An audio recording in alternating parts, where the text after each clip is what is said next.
السلام علیکم ورحمۃ اللہ وبرکاتہ۔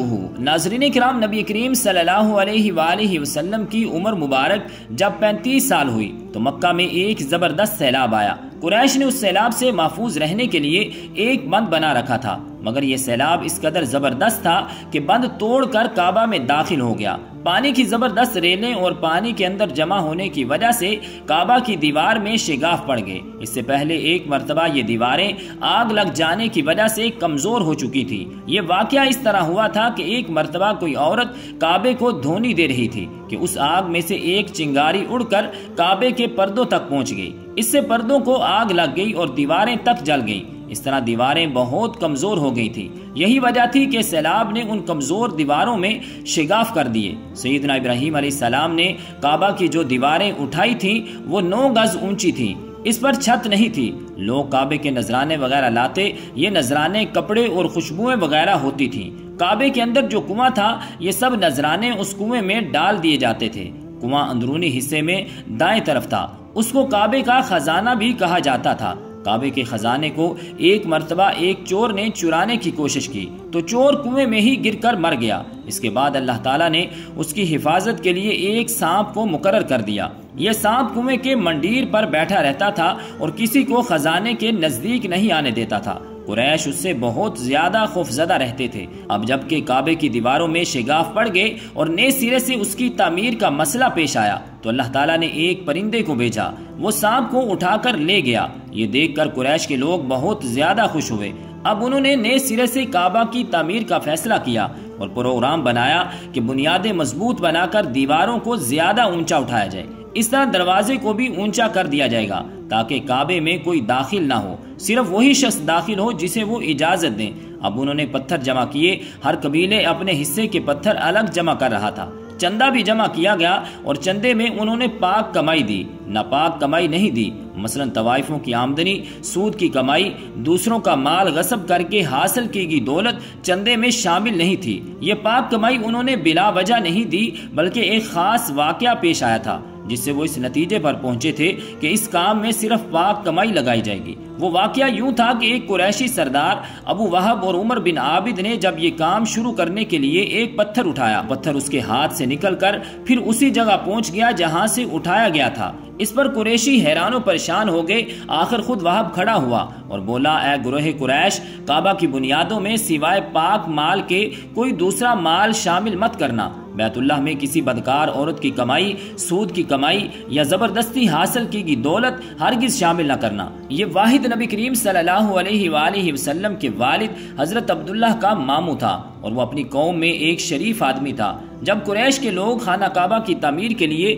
پتھر ڈھونڈ رہے تھے تو ان کے ساتھ نبی کریم صلی اللہ علیہ وآلہ وسلم بھی پتھر ڈھونڈنے میں شریک تھے۔ آپ صلی اللہ علیہ وآلہ وسلم پتھر اپنی گردن پر رکھ کر لا رہے تھے۔ تعمیر شروع کرنے سے پہلے قریش کے لوگوں نے خوف محسوس کیا کہ دیواروں کو گرانے سے کہیں ان پر کوئی مصیبت نازل نہ ہو جائے۔ آخر ایک سردار ولید بن مغیرہ نے کہا کہ کعبہ کی دیواریں گرانے سے تمہارا ارادہ اصلاح اور مرمت کا ہے یا اس کو خراب کرنے کا؟ تو جواب میں لوگوں نے کہا کہ ہم تو مرمت اور اصلاح کرنا چاہتے ہیں۔ یہ سن کر ولید نے کہا، تب پھر سمجھ لو کہ اللہ تعالیٰ اصلاح کرنے والوں کو برباد نہیں کرتا۔ پھر ولید ہی نے گرانے کے کام کی ابتدا کی، لیکن اس نے ابھی صرف ایک ہی حصہ گرایا تھا تاکہ معلوم ہو جائے کہ ان پر کوئی تباہی تو نہیں آتی۔ جب وہ رات خیریت سے گزر گئی تو دوسرے دن سب لوگ اس کام میں شریک ہو گئے اور پوری عمارت گرا دی، یہاں تک کہ ان بنیادوں تک پہنچ گئے جو بنیادیں حضرت ابراہیم علیہ السلام کے ہاتھ کی رکھی ہوئی تھی۔ حضرت ابراہیم علیہ السلام نے بنیادوں میں سبز رنگ کے پتھر رکھے تھے۔ یہ پتھر اونٹ کی کوہان کی طرح کے تھے اور ایک دوسرے سے جڑے ہوئے تھے۔ ان لوگوں کے لیے ان کو توڑنا بہت زیادہ مشکل ثابت ہوا۔ دائیں کونے کے نیچے سے قریش کو ایک تحریر ملی۔ وہ تحریر سریانی زبان میں لکھی ہوئی تھی۔ انہیں سریانی زبان نہیں آتی تھی۔ آخر ایک یہودی کو تلاش کر کے لایا گیا۔ اس نے وہ تحریر پڑھ کر انہیں سنائی کہ میں اللہ مکہ کا مالک ہوں، جس کو میں نے اس دن پیدا کیا جس دن میں نے آسمانوں اور زمین کو پیدا کیا، جس دن میں نے سورج اور چاند ستارے بنائے۔ میں نے اس کو یعنی مکہ کو 7 فرشتوں کے ذریعے گھیر دیا ہے۔ اس کی عظمت اس وقت تک ختم نہیں ہوگی جب تک اس کی دونوں طرف پہاڑ موجود ہیں اور ان پہاڑوں کے سردار ایک تو ابو قبیس پہاڑ ہے جو کہ صفا پہاڑی کے سامنے ہے، اور دوسرا قعقان پہاڑ ہے جو مکہ کے قریب ہے، جس کا رخ ابو قبیس پہاڑ کی طرف ہے۔ یہ شہر اپنے باشندوں کے لیے پانی اور دودھ کے لحاظ سے بہت بابرکت اور نفع والا ہے۔ یہ پہلی تحریر تھی، اور دوسری تحریر مقام ابراہیم علیہ السلام سے ملی۔ اس میں لکھا تھا کہ مکہ اللہ تعالیٰ کا محترم شہر ہے، اس کا رزق 3 راستوں سے اس میں آتا ہے۔ یہاں 3 راستوں سے مراد قریش کے 3 تجارتی راستے ہیں، ان راستوں سے کافی لوگ آتے جاتے تھے۔ تیسری تحریر اس سے کچھ فاصلے سے ملی، اس میں لکھا تھا جو بھلائی بوئے گا لوگ اس پر شک کریں گے، یعنی اس جیسا بننے کی کوشش کریں گے، اور جو شخص رسوائی بوئے گا وہ رسوائی اور ندامت ہی پائے گا۔ تم برائیاں کر کے بھلائی کی آس لگاتے ہو، ہاں یہ ایسا ہی ہے جیسے کیکر یعنی کانٹے دار درخت میں کوئی انگور تلاش کرے۔ یہ تحریر کعبہ کے اندر پتھر پر کھدی ہوئی ملی۔ کعبہ کی تعمیر کے سلسلے میں قریش کو پتھروں کے علاوہ لکڑی کی بھی ضرورت تھی۔ چھت اور دیواروں میں لکڑی کی ضرورت پیش آئی۔ لکڑی کا مسئلہ اس طرح حل ہوا کہ ایک جہاز عرب کے ساحل سے آ کر ٹکرا گیا۔ آج اس مقام کو جدہ کا ساحل کہا جاتا ہے، پہلے مکہ کا ساحل کہلاتا تھا۔ مکہ کا قریب ترین ساحل یہی تھا۔ ساحل سے ٹکرا کر جہاز ٹوٹ گیا۔ وہ جہاز کسی رومی تاجر کا تھا۔ اس جہاز میں شاہ روم کے لیے سنگ مرمر، لکڑی اور لوہے کا سامان لے جایا جا رہا تھا۔ قریش کو اس جہاز کے بارے میں پتہ چلا تو یہ لوگ وہاں پہنچے اور ان لوگوں سے لکڑی خرید لی۔ اس طرح چھت کی تعمیر میں اس لکڑی کو استعمال کیا گیا۔ آخر خانہ کعبہ کی تعمیر کا کام حجر اسود تک پہنچ گیا۔ اب یہاں ایک نیا مسئلہ پیدا ہو گیا۔ سوال یہ پیدا ہوا کہ حجر اسود کو کون اٹھا کر اس جگہ پر رکھے گا؟ ہر قبیلہ یہ فضیلت خود حاصل کرنا چاہتا تھا۔ یہ جھگڑا اس حد تک بڑھا کہ مرنے مارنے تک نوبت آ گئی، ایک دوسرے کو قتل کرنے پر تل گئے۔ قبیلہ عبدالدار نے تو قبیلہ عدی کے ساتھ مل کر ایک برتن میں خون بھرا اور ان میں اپنے ہاتھ ڈبو کر کہا کہ حجر اسود ہم خود رکھیں گے۔ اسی طرح دوسرے قبیلے بھی اٹھ گئے، تلواریں نیاموں سے نکل آئیں۔ آخر وہ سب بیت اللہ میں جمع ہوئے اور ان لوگوں میں ابو امیہ بن مغیرہ نامی ایک شخص تھا، اس کا نام حذیفہ تھا۔ قریش کے پورے قبیلے میں یہ سب سے زیادہ عمر والا تھا۔ یہ ام المؤمنین سیدہ ام سلمہ کا باپ تھا۔ یہ قریش کے انتہائی شریف لوگوں میں سے تھا۔ مسافروں کو سفری سامان کھانا وغیرہ دینے کے سلسلے میں بہت مشہور تھا۔ جب کبھی سفر کرتا تو اپنے ساتھیوں کے کھانے پینے کا سامان خود کرتا تھا۔ اس وقت اس شدید جھگڑے کو ختم کرنے کے لیے اس نے ایک حل پیش کیا۔ اس نے سب سے کہا کہ اے قریش کے لوگوں، اپنا جھگڑا ختم کر کے تم یوں کرو کہ حرم کے صفا نامی دروازے سے جو شخص سب سے پہلے داخل ہوگا اس سے فیصلہ کرا لو۔ وہ تمہارے درمیان جو فیصلہ کرے گا تم سب اس فیصلے کو مان لو۔ یہ تجویز سب نے مان لی۔ آج اس دروازے کو باب السلام کہا جاتا ہے۔ یہ دروازہ رکن یمانی اور رکن اسود کے درمیانی حصے کے سامنے ہے۔ اللہ کی قدرت کے اس دروازے سے سب سے پہلے حضور صلی اللہ علیہ وآلہ وسلم تشریف لائے۔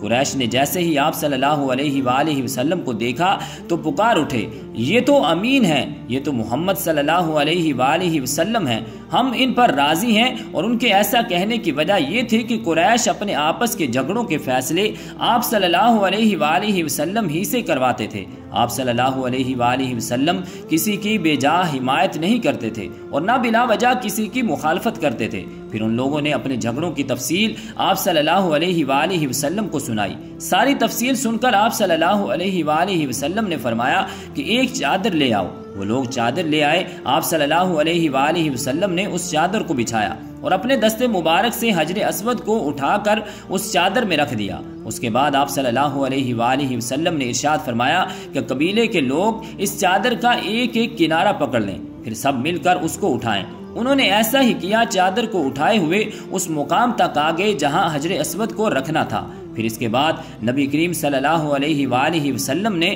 حجر اسود کو اٹھا کر اس کی جگہ رکھنا چاہا، لیکن عین اسی وقت ایک نجدی شخص آگے بڑھا اور تیز آواز میں بولا، بڑے تعجب کی بات ہے کہ آپ لوگوں نے ایک کم عمر نوجوان کو اپنا رہنما بنا لیا ہے، اس کی عزت افزائی میں لگ گئے ہو۔ یاد رکھو یہ شخص سب کو گروہوں میں تقسیم کر دے گا، تم لوگوں کو پارا پارا کر دے گا۔ قریب تھا کہ لوگوں میں اس کی باتوں سے ایک بار پھر جھگڑا ہو جائے، لیکن خود ہی انہوں نے محسوس کیا کہ حضور صلی اللہ علیہ وآلہ وسلم نے جو فیصلہ کیا ہے وہ لڑنے اور لڑانے والا نہیں بلکہ لڑائی ختم کرنے والا ہے۔ چنانچہ حجر اسود کو نبی کریم صلی اللہ علیہ وآلہ وسلم نے اپنے مبارک ہاتھوں سے اس جگہ پر رکھ دیا۔ مورخین نے لکھا ہے کہ یہ نجدی شخص دراصل ابلیس تھا جو اس موقع پر انسانی شکل میں آیا تھا۔ جب کعبہ کی تعمیر مکمل ہو گئی تو قریش نے اپنے بتوں کو پھر سے اس میں سجا دیا۔ کعبہ کی یہ تعمیر جو قریش نے کی تھی یہ چوتھی تعمیر تھی۔ سب سے پہلے کعبے کو فرشتوں نے بنایا تھا۔ بعض صحابہ نے فرمایا ہے کہ زمین و آسمان پیدا کرنے سے پہلے اللہ تعالیٰ کا عرش پانی کے اوپر تھا۔ جب عرش کو پانی پر ہونے کی وجہ سے حرکت ہوئی تو اس پر یہ کلمہ لکھا گیا کہ اللہ تعالیٰ کے سوا کوئی معبود نہیں، محمد صلی اللہ علیہ وآلہ وسلم اللہ کے رسول ہیں۔ اس کلمے کے لکھے جانے کے بعد عرش ساکن ہو گیا۔ پھر جب اللہ تعالیٰ نے آسمانوں اور زمین کو پیدا کرنے کا ارادہ فرمایا تو اس نے پانی پر ہوا کو بھیجا۔ اس سے پانی میں موجیں اٹھنے لگیں اور بخارات اٹھنے لگے۔ اللہ تعالیٰ نے ان بخارات یعنی بھاپ سے آسمان کو پیدا فرمایا۔ پھر اللہ تعالیٰ نے کعبہ کی جگہ سے پانی ہٹا دیا اور جگہ خشک ہو گئی۔ چنانچہ یہی خشکی بڑھتے بڑھتے 7 بر اعظم بن گئے۔ جب زمین ظاہر ہوگی تو اس پر پہاڑ قائم کیے گئے۔ زمین پر سب سے پہلا پہاڑ ابو قبیس ہے۔ پھر اللہ تعالیٰ نے فرشتوں کو حکم دیا کہ زمین پر میرے نام کا ایک گھر بناؤ تاکہ آدم کی اولاد اس گھر کے ذریعے میری پناہ مانگے۔ انسان اس گھر کا طواف کرے جس طرح تم نے میرے عرش کے گرد طواف کیا ہے تاکہ میں ان سے راضی ہو جاؤں۔ فرشتوں نے حکم کی تعمیل کی اور خانہ کعبہ کو تعمیر کیا۔ پھر حضرت آدم علیہ السلام نے خانہ کعبہ کی تعمیر کی۔ اس کے بعد حضرت ابراہیم علیہ السلام نے کعبہ کی تعمیر کی۔ اس طرح قریش کے ہاتھوں یہ تعمیر چوتھی بار ہوئی۔ تو رب ذوالجلال کی بارگاہ اقدس میں دعا ہے کہ خالق کائنات ہمیں بھی اپنے مبارک گھر کی زیارت اور حاضری نصیب فرمائے۔ آمین بجاہ النبی الکریم الامین۔